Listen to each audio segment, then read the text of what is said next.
Hello and welcome everybody. Today we are going to see the macronutrients in the health education. Okay.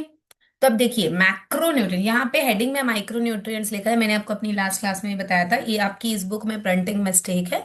तो ये macronutrients होगा, ठीक है ना। तो आप लोग प्लीज अपने बुक में इसको सुधार लीजिएगा। अब यहाँ तो हम कर नहीं सकते प्रिंटिंग का, उसी का पीडीएफ हम आपको बता रहे हैं। हम प्लीज बेटा।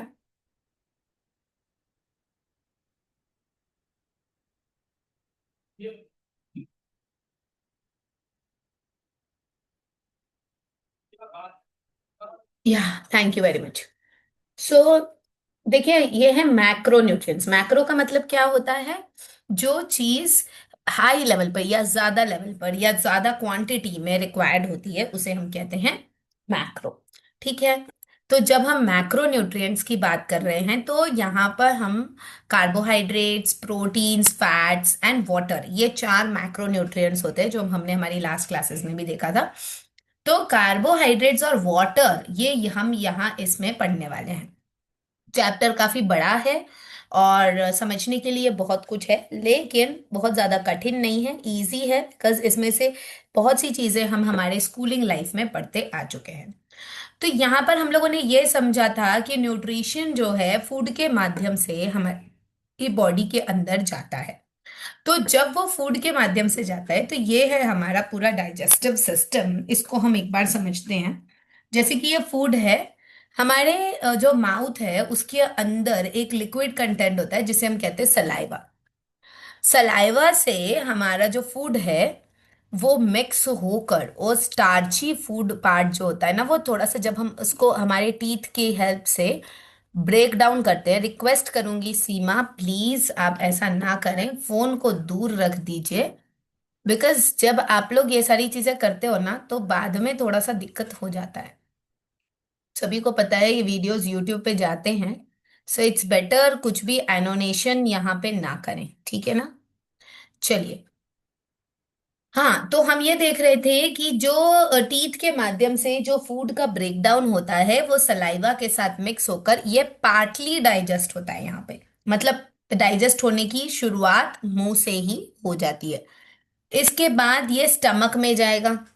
ठीक है। अब ये जो है ना बॉक्स डायग्राम है, ठीक है ना। आपको एग्जैक्ट अगर आपको बनाने नहीं आता है तो आप इस तरीके का बॉक्स डायग्राम बना सकते हैं जिसमें आपका जो वे है कि कहाँ से कहाँ चीज जा रही है वो पूरा आप बता सकते हो। अदरवाइज यहाँ पे आपको पता ही है स्टमक का जो सिस्टम होता है, स्टमक के किडनी शेप वाला पैटर्न इधर पे रहता है, फिर इंटेस्टाइन है, और फिर उसके बाद में आपको ये बनाना होता है bladder and everything, and then alimentary canal और ये सारी चीजें। सो आप अगर इस पिक्चर को डायरेक्टली ब्लॉक डायग्राम की तरह अगर ड्रॉ करोगे, देखो आपके पेज भी यूटिलाइज होगा, आपका पेज वो काउंट होगा और साथ साथ में आपको एक्सप्लेनेशन भी इजी रहेगा। आप ये पॉइंट्स अगर उसको याद रख लेते हो तो इसी को बस एलाबोरेट कर देना है तो आपका आंसर भी काफी अच्छा बन जाएगा। तो इसको बहुत अच्छी तरीके से समझिए। पहले हमारा जो फूड होता है सलाइवा के साथ मिक्स होकर स्टमक में जाएगा। स्टमक में के अंदर जो जूस होते हैं, ये जो जूस होते हैं, ये जूस जो ब्रेक डाउन होते हैं ग्लूकोज और प्रोटीन के अंदर, इनका ब्रेक डाउन करने के लिए फूड जो गैस्ट्रिक जूस के साथ में मिक्स होकर पेप्सिन के माध्यम से ये स्मॉल इंटेस्टाइन में पहले जाता है। पहले छोटी आंत में जाएगा, ठीक है। स्मॉल इंटेस्टाइन में पहले जाता है और स्मॉल इंटेस्टाइन में ये ग्लूकोज और प्रोटीन के में कन्वर्ट होकर इसकी जो जूसेस हैं, बाइल जूस और पैंक्रियाटिक जूस, ये दोनों जो जूसेस हैं ये दोनों जूसेस निकल के जाती हैं लार्ज इंटेस्टाइन में अलोंग विद। अब ये जो जूस होता है ना, आप ऐसा समझिए जैसे मौसम्बी का जूस होता है ना, along with the material into it, क्या बोलते हैं उसको, पल्प। Pulp, yes. जैसे पल्प के साथ ही मौसम्बी का जूस नीचे नहीं निकलता, उसी टाइप में पल्प के साथ में ही इसके जूस निकलता है। फिर इसका जो बचा हुआ पार्ट है पूरा, बोलस का जो पल्प वाला पार्ट है वो एलिमेंट्री कैनाल पे चला जाता है। और जो इसका वाटरी सब्सटेंस है ये किडनी में जाता है प्यूरिफिकेशन के लिए। जो वाटरी सब्सटेंस जब किडनी में जाता है प्यूरिफिकेशन के लिए, तो इसमें जो वेस्ट वाटर है वो यूरिन के माध्यम से बाहर निकल जाएगा। और जो क्लियर वाटर है यानी वो जूसिस सब्सटेंस होता है जिसमें वाटर मिनरल्स न्यूट्रिएंट्स ये सारे जो है हमारे बॉडी में सप्लाई होता है। ठीक है ना। तो ये हमारा पूरा फंक्शन है जो हमारे बॉडी के अंदर होता है फॉर द फूड। ठीक। जो लार्ज इंटेस्टाइन से हमारी एलिमेंट्री कैनाल से जो एनस के थ्रू बाहर निकलता है वो अनडाइजेस्टेड फूड हम ऐसा कह सकते हैं, या बचा हुआ पार्ट जिसको हम मल बोलते हैं जो मल द्वार के माध्यम से बाहर निकल जाता है। ठीक है ना। तो ये तीन प्रोसेस है, ये तीन चीजें हैं। आपको इस पे क्वेश्चन आएगा, the purpose of digestion absorption and utilisation of food. तो उसमें आपको ये डायग्राम भी बनाना है और इसके बारे में भी लिखना है, और जो प्रोसेस मैंने अभी आपको बताया वो करना है। देखिए यहाँ पे आप ऐसे पाथ डायग्राम भी बना सकते हैं। ये जो ऊपर वाला है this is a block diagram and this is a path diagram. तो in this path diagram from mouth to esophagus and from esophagus to stomach, from stomach to small intestine to large intestine, and then the rectum and then the anus. Rectum is the after the alimentary canal, the rectum जहां पर जो pulp जो bolus है वो जमा होगा, and then anus यानी मलद्वार, वहां से वो बाहर निकल जाएगा। तो ये सारी चीजें हमने आपको जो समझाई है कि कहाँ कब क्या होता है, ये सारी चीज यहाँ पर लिखी हुई है। आप इसमें से कुछ कुछ पॉइंट्स बना लें इजी इजी और अपने लेवल पर लिख लें। अब ये जो होता है स्टमक के अंदर उसका ये डायग्राम है और कैसे और किस तरीके से होता है इसको हम समझते हैं। अब देखिए जो हमारा स्टमक है उसके अंदर ये सारी चीजें मैंने आपसे बताया था कि पेप्सिन नाम के कंटेंट होता है, जिससे पेप्सिन नाम का लिक्विड बनता है जिससे वो स्मॉल इंटेस्टाइन में हमारा फूड जाता है। ठीक है ना। Now see this is the stomach, ये हमारा स्टमक है और ये यहां से ये जा रहा है स्मॉल इंटेस्टाइन की शुरुआत, स्टार्ट ऑफ स्मॉल इंटेस्टाइन यहाँ लिखा है। मैं इसको थोड़ा सा एनोनेट कर देती हूँ हाइलाइटर से ताकि आपको ये चीजें जो हैं अच्छे से क्लियर आउट हो जाए। देखिए ये this is our stomach, okay, and this is the starting of small intestine. ठीक है। अब क्या होगा कि यहाँ पर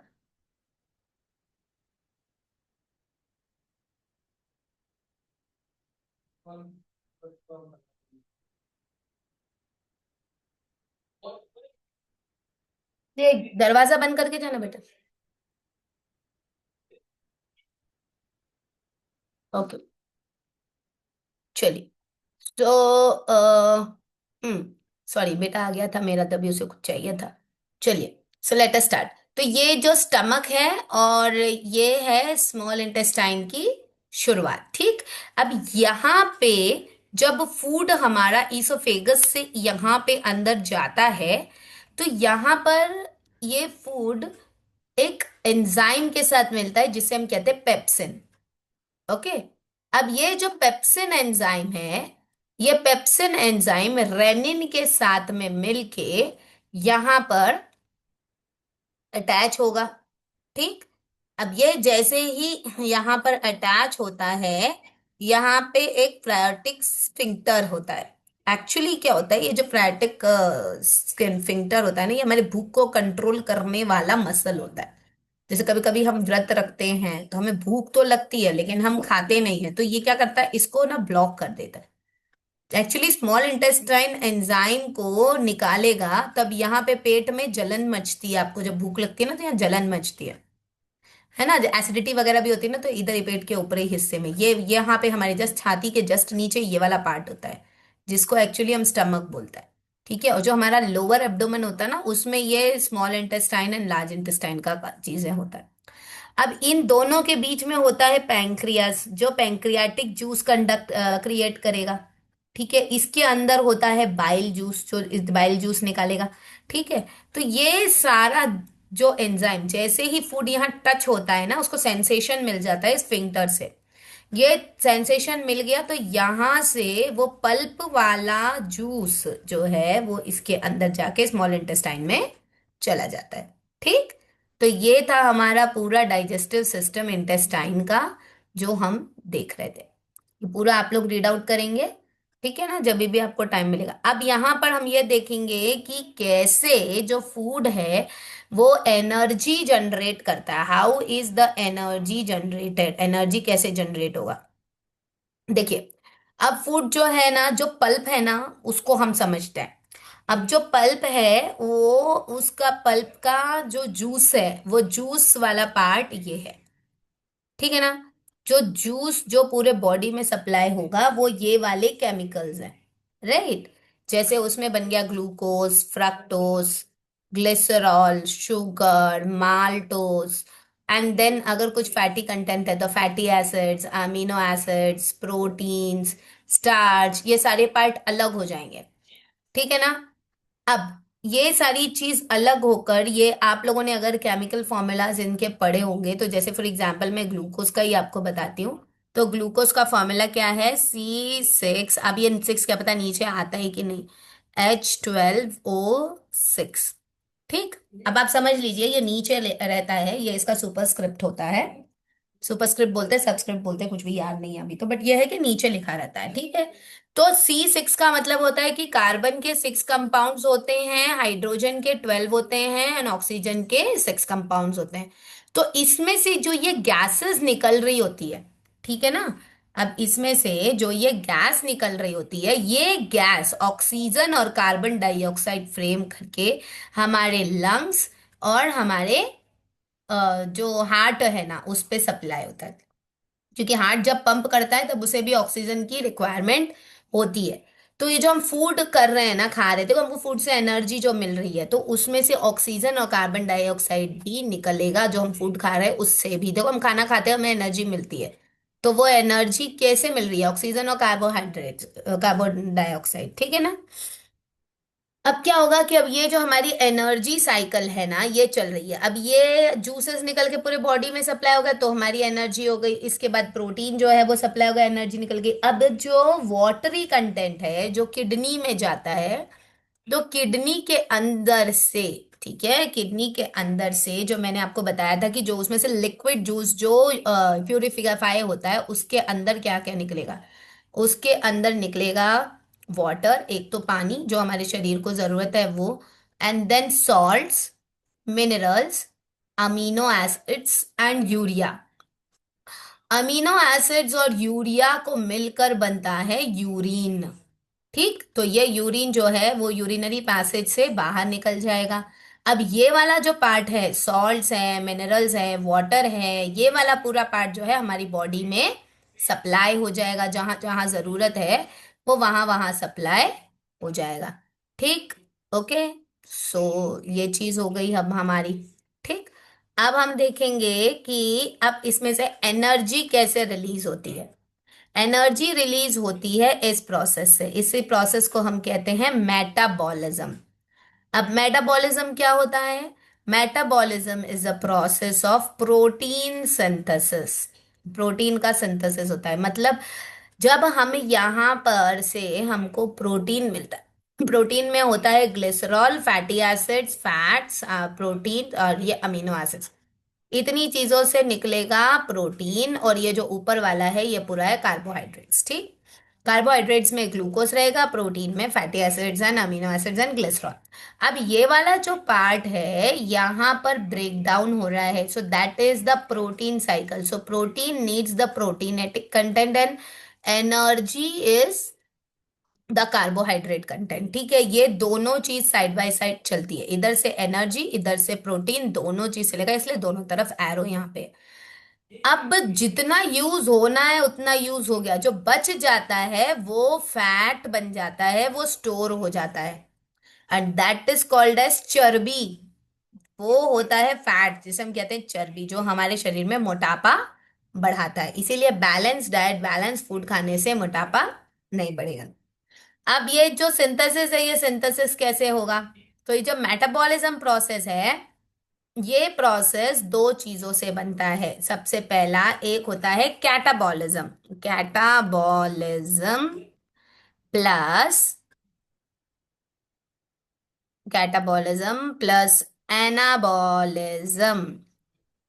ठीक है, कैटाबॉलिज्म और एनाबॉलिज्म टुगेदर मेक्स मेटाबॉलिज्म। ठीक है, आपको अगर अपना बचपन का साइंस याद आ रहा हो तो अच्छी बात है। ना व्हाट इज दिस कैटाबॉलिज्म, ठीक है ना, ये क्या चीज है कैटाबॉलिज्म? कैटाबॉलिज्म का मतलब होता है break down of the energy which we are getting from here. मतलब जो मैंने केमिकल्स फॉर्मूलाज आपको लिखे थे ना, वैसे ही फॉर्मूलाज इनके भी होते हैं। Now we are not entering into deep chemistry. अब हम डीप केमिस्ट्री के अंदर नहीं जा रहे हैं। मुझे पता है आप सभी लोग टीचर ट्रेनिंग वाले स्टूडेंट्स हैं, केमिस्ट्री के नहीं है, but yes I am MSc chemistry, और इसलिए इसका डिटेल मुझे पता है, इसलिए मैं आपको समझा रही हूँ। तो अब देखिए कि इसके जो केमिकल्स यहाँ से निकलते हैं, तो वो केमिकल्स यहाँ से ब्रेक डाउन होंगे, दैट इज कैटाबॉलिज्म। ठीक, फिर जो ब्रेक डाउन हो रहा है वो एनर्जी के लिए सिंथेस, ये जो एनर्जी है इसके लिए सिंथेसाइज होगा। ठीक, तो जब ये सिंथेसाइज होगा मतलब ब्रेक होकर फिर मिलेगा, टुकड़ों में ब्रेक होकर फिर वो जुड़ता है, जो उस प्रोसेस को हम बोलेंगे मेटाबॉलिज्म। तो जब वो टुकड़ों में ब्रेक होगा तब एनर्जी रिलीज होगी, और फिर जब वो जुड़ेगा तब एनर्जी यूटिलाइज होगी। ठीक है ना? So that is called as metabolism, which is catabolism and anabolism together makes metabolism. इस तरीके से हमारे बॉडी के अंदर फूड न्यूट्रिएंट कंटेंट को सप्लाई करता है, हमारे बॉडी में एनर्जी गेन करता है, प्रोटीन की रिक्वायरमेंट को पूरा करता है, लंग्स और हार्ट को ऑक्सीजन और कार्बन डाइऑक्साइड की सप्लाई करेगा, वाटर एंड मिनरल कंटेंट्स भी प्रोवाइड करेगा, और जो बच जाता है वो फैट में स्टोर हो जाएगा। ये पूरा जो है हमारे बॉडी के न्यूट्रिएंट फूड साइकिल है। ठीक, अब यही सारी चीज जो है यहाँ पर पूरे, ये पूरी कहानी इसकी लिखी हुई है, कहाँ पे कब कैसा क्या होता है तो वो आप लोग रीड करेंगे। ठीक है, ये है exact diagram, this is the exact diagram. If you are interested to make the exact diagram and if you are artistic तो आप बना सकते हो। बस ये यहाँ पर एक ऐसा सीड शेप में आपको स्टमक बना देना है, यहाँ पे छतरी जैसा आपको लीवर बना देना है, लीफ जैसा आपको पैंक्रियास बना देना है, और फिर यहाँ से आपको जोड़कर ये वाला चीज डबल डबल ऐसी चीज बना देना, आप तो बन जाएगा अगर आपकी डायग्राम अच्छी है तो। ठीक, so this is the exact diagram of the digestive system. तो ये हुआ पूरा। अब ये यहाँ पर दिया है कि कार्बोहाइड्रेट जो जिस केमिकल में डिवाइड होता है वो क्या होता है। तो कार्बोहाइड्रेट, जैसे मैंने आपको C6H12O6 ये जो ग्लूकोज का फॉर्मूला आपको बताया था, ये वही चीज यहाँ पर दी गई है। If you want you can just make this chemical formula, if you feel convenient with you can make this chemical formula. अब देखिए यहाँ पर ये C6H12O6 है, इसको समझते हैं। देखिए ये 1, 2, 3, 4, 5 एंड 6। ठीक है, C6।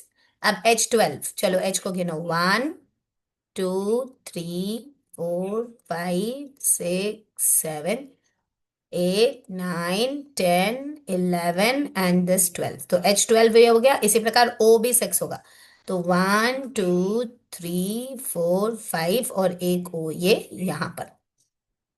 तो ये इसका केमिकल फॉर्मूला है ग्लूकोज का, मैंने आपको समझा दिया C6H12O6 कैसे होता है। और ये सारी चीजें ना, इनको हम बॉन्ड बोलते हैं। ठीक है ना, बॉन्ड मतलब ये एक फॉर्मूला केमिकल जो है दूसरे केमिकल के साथ जिस चीज से जुड़ा रहता है उसे हम कहते हैं बॉन्ड। इसकी डिटेल जाननी है तो प्लीज आप 12th केमिस्ट्री और 11th केमिस्ट्री भी अगर आप पढ़ेंगे तो भी आपको समझ में आ जाएगा। अगर आपने पहले से पढ़ा होगा तो रिवाइज हो जाएगा, अदरवाइज यूट्यूब वीडियो में डाल देना ग्लूकोज का केमिकल फॉर्मूला कैसे बनता है, वो सब आपको मिल जाएगा अगर आप डिटेल में करना चाहते हैं तो। अदरवाइज आपको एग्जाम में इतना ही बनाना है, ठीक है ना, ग्लूकोज का जो फॉर्मूला होता है वो। अब कार्बोहाइड्रेट्स में कार्बन, हाइड्रोजन और ऑक्सीजन, अगर आप ध्यान से देखो तो कार्बोहाइड्रेट में कितने केमिकल्स होते हैं? 3। कौन से? Carbon, hydrogen and oxygen. ये तीनों क्या प्रोवाइड करते हैं? एनर्जी। तो एनर्जी प्रोवाइड करने के लिए उनको जो शुगर्स रहते हैं उस कंटेंट में अप्लाई करते हैं। ये सारी चीजें जो है ना, ये शुगरी कंटेंट है। Sugar is something which is providing energy. ठीक, सो अब देखिए, अब यहाँ पर ये ग्लूकोज है जिसका फॉर्मूला अभी हम लोगों ने देखा। ठीक है ना, जो ग्लूकोज है ये मोनोसैकेराइड होता है। मोनोसैकेराइड मतलब saccharide means the sugary formula which is making a bond in simple words. ठीक है, केमिस्ट्री में से कुछ और बोलेंगे, बट एक सिंपल वर्ड्स में आप बस इतना समझ लीजिए। तो ये मोनोसैकेराइड मतलब एक सिंगल होगा तो उसे हम ग्लूकोज बोलेंगे। गैलेक्टोज, ठीक है, थोड़ा सा डबल रहता है, देखिए अब जालीदार, एक्चुअली ये डबल बॉन्ड होता है, ये ट्रिपल बॉन्ड होता है। फिर ये फ्रक्टोज, ठीक है, इसमें भी बॉन्ड्स बनेंगे, जैसे जैसे बॉन्ड्स बनते हैं वैसे वैसे ये मोनोसैकेराइड। डाइसैकेराइड मतलब दो केमिकल्स मिलके, मतलब glucose, this is glucose and fructose, ठीक। ग्लूकोज और फ्रक्टोज दोनों को मिलकर, देखो ये ग्लूकोज में ये प्लेन दिया है, फ्रक्टोज में ये वाली लाइन दिया है, तो ये इसी से हमको समझ में आ गया कि ये वाला ग्लूकोज है, ये वाला फ्रक्टोज है, तो ग्लूकोज और फ्रक्टोज मिलके क्या बन गया, सुक्रोज। मतलब मोनोसैकेराइड मतलब एक टाइप का शुगर, डाइसैकेराइड मतलब दो टाइप का शुगर, तो दो टाइप का शुगर होता है सुक्रोज। ये sucrose is actually the sugar which we use in our tea, coffee and in our kitchen में जो हम सुक्रोज यूज करते हैं वो है। देन माल्टोज, माल्टोज में क्या लगेगा, दो ग्लूकोज, ठीक है ना, two glucose chemical is going to make maltose, जब दो ग्लूकोज जुड़ जाएंगे बन जाएगा माल्टोज। और एक ग्लूकोज और एक गैलेक्टोज मिलके बन जाएगा लैक्टोज, ये जो माँ के ब्रेस्ट से यानी स्तन से जो निकलेगा दैट इज लैक्टोज, ठीक है ना, ये वो वाला है मिल्की सब्सटेंस। अब अगर आप ध्यान से देखो तो disaccharide can not be framed without glucose, ठीक है ना। तो glucose is very very important which we get from carbon dioxide, sorry carbon dioxide, water and hydrogen, ठीक है ना। कार्बोहाइड्रेट्स बनता है कार्बन, हाइड्रोजन एंड ऑक्सीजन, उससे उसमें निकलेगा ग्लूकोज। तो मोनोसैकेराइड में तो ग्लूकोज है, बिना ग्लूकोज के ना गैलेक्टोज बनेगा ना फ्रक्टोज बनेगा, और ना सुक्रोज बनेगा ना माल्टोज बनेगा ना लैक्टोज बनेगा। तो the main important part in the carbohydrate is glucose, so the energy content if we can say that is called as glucose. अब ये आ जाता है नेक्स्ट पॉलीसैकेराइड। पॉलीसैकेराइड मतलब बहुत सारे ग्लूकोज एक साथ में मिलके बन जाएगा स्टार्च, ठीक। और फिर इस स्टार्च का ये कंपोनेंट है dextrin, glycogen and cellulose. Glycogen और सेल्यूलोज जो है मैक्सिमम प्लांट्स में पाए जाते हैं, पॉलीसैकेराइड जो है स्टार्च, ये सारी चीजें प्लांट्स में मिलते हैं, और ये प्लांट्स को ही हम जब फूड के रूप में हमारे बॉडी में इनटेक करते हैं तो ये ब्रेक हो जाता है ग्लूकोज में, है ना, फिर हमारे बॉडी में वो एनर्जी देता है। जैसे पालक है, पालक में बहुत सारा सेल्यूलोज और ग्लाइकोजन होता है, स्पिनच अगर हम खाते हैं तो। और तो ये सेल्यूलोज के साथ साथ में इसमें क्लोरोफिल भी बहुत ज्यादा होता है, that is the in the form of starch, that is a green starch. तो ये जुड़ा हुआ रहेगा एक साथ में, जब हम हमारे फूड में अगर हम पालक की सब्जी खा रहे फॉर एग्जाम्पल, तो फिर हमारे बॉडी में बहुत सारा स्टार्च चला गया। अब ये जो स्टार्च है ये स्टार्च ब्रेक डाउन होगा ऊपर वाले कंटेंट्स में जो अभी हम लोगों ने समझा था, मतलब ये वाला ग्लूकोज, गैलेक्टोज, फ्रक्टोज, इन सब चीजों में ये कन्वर्ट हो जाएगा। ठीक, समझ आ गया आप सभी को। तो ये चीज मैंने आपको समझाई है, आप अपने सिंपल वर्ड्स में लिख देना ये डायग्राम बना के और इसको रीड आउट कर लेना, आपको इजी लगेगा। ये पूरा वही चीज है जो मैंने अभी आपको समझाया, ये सेल्यूलोज का डायग्राम और ये सब है, कैसे यूटिलाइज होता है, कैसे फैट बनता है, कैसे क्या बनता है, जो भी मैंने आपको वो डायग्राम में समझाया ना, ये पूरा चीज यहाँ पे डिटेल में दिया हुआ है। अब हम देखेंगे कि ये शुगर का यूटिलाइजेशन कब, कैसे, कहाँ और कितने प्रकार से होता है। तो इंटेस्टिनल एब्जॉर्प्शन, ग्लाइकोजेनेसिस और ग्लाइकोलाइसिस, ये सारे प्रोसेस होते हैं जिसमें हमारे बॉडी का ब्लड शुगर लेवल जो है वो यूटिलाइज होता है। बस आप इतना ही लिख लें, ये हमारा बीपी का है, ब्लड प्रेशर का। अब यहाँ पे मेडिकल फील्ड आ गई भैया, तो अब यहां से आप समझ सकते हैं the fasting blood sugar is 70 to 100 ml। ये हमारा blood pressure and blood sugar दोनों को यहाँ पर कंट्रोल करता है, ये ग्लूकोज और ग्लाइकोजन, जिसमें डाइटरी फाइबर इनके बहुत ज्यादा इंपॉर्टेंट रोल प्ले करते हैं, ठीक है। तो बस इतनी चीजें इंपॉर्टेंट थी। अब ये देखो फूड के अंदर क्या क्या चीजें होती हैं वो सारा चीज है, this can come in short notes में आ सकता है, ये तो जनरली आप रीड आउट कर लीजिएगा, इतना ज्यादा नहीं है डिटेल में। So here we have completed the carbohydrates part of wherein we understand the macronutrients of carbohydrates and water. Tomorrow we'll be seeing proteins and fats, ठीक है ना। और अब से एक अनाउंसमेंट है आपकी, सैटरडेज को भी क्लास लगेगी, बिकॉज फरवरी में मेरे यहाँ शादी है, तो शायद तक मेरे को लीव लेना पड़ सकता है। सो मैं रिक्वेस्ट करूंगी आप सभी लोग प्लीज सैटरडेज को भी क्लास लगाएं सेम उसमें। बट यही है कि 26 जनवरी और इन सारी चीजों में हम ऑक्यूपाइड रह सकते हैं, तो हो सकता है 26 जनवरी को ना हो। But this coming Saturday 24th I would request that we could do the class. हम क्लास कर लें 24th को। आप लोग प्लीज कर लीजिएगा। 26 जनवरी को काम बहुत ज्यादा होता है, एक्चुअली हमारा स्कूल है ना, तो काम बहुत ज्यादा हो जाता है, तो फिर वो हो नहीं पाएगा। So I can not promise you on 26 January, but 25 26 तो छुट्टी रहेगा, बट इस 24 को आप ज्वाइन कर लीजिएगा, और उसके बाद के नेक्स्ट सैटरडे को भी क्लास लगेगी, बिकॉज आई थिंक 10 और 11 तक क्लास नहीं होगी। मतलब 11 तारीख से शायद क्लास नहीं हो पाएगी, 11 12 13 14, 15 को तो सैटरडे है, तो वो हो जाएगी, सैटरडे या संडे है जो, तो वो तो छुट्टी ही रहेगा। मतलब 1 वीक पूरा छुट्टी रहेगा उस टाइम पे, तो मैं थोड़ा सा कवर अप करना चाह रही थी, and then I will try my level best कि हो जाए तो और अच्छी बात है। बट देखते हैं, क्या घर में ही शादी है तो थोड़ा समय तो देना पड़ेगा। चलिए, okay, so now all of you please give your attendance. I am just stopping the record, give your attendance. ये चीज मैंने रिकॉर्डिंग में इसलिए बोली कि जो स्टूडेंट सुन रहे हैं रिकॉर्डिंग वो लोग सुन लें प्लीज, बिकॉज फिर बाद में आप ये मत बोलना मैसेज में कि मैम ने इन्फॉर्म नहीं किया था, बिकॉज दिस ये छोटा छोटा सा बात है, ये हम नहीं बोल पाएंगे इतना डिटेल में।